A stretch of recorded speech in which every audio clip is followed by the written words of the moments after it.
DJ Sports.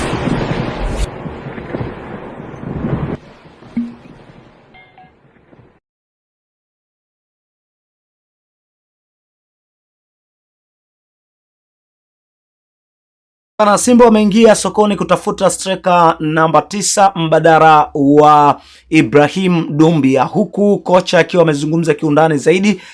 kuhusiana na nafasi hiyo ambayo anacheza Ibrahim Doumbia, huku akiwa anahitaji kufanyia marekebisho kwa haraka zaidi kulingana na siku chache hizi ambazo zilizoweza kubakia kunako klabu ya soka ya wekundu wa Msimbazi Simba. Hata hivyo, Doumbia aliweza kusajiliwa kama chaguo la pili la kocha Steve Barker, huku chaguo la kwanza la kocha huyo alikuwa anahitaji Peter Shalulile, lakini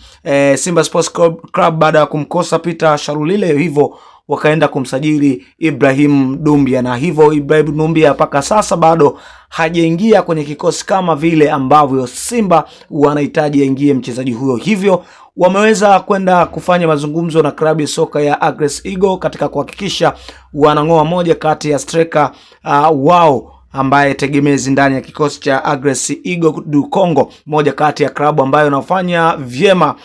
kule Congo. Na nadhani tunafahamu ya kwamba msimu uliopita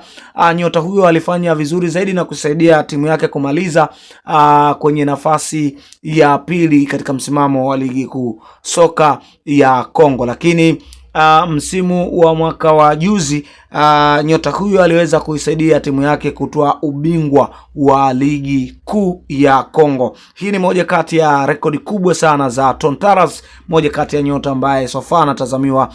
kusajiliwa na klabu ya wekundu wa Msimbazi Simba.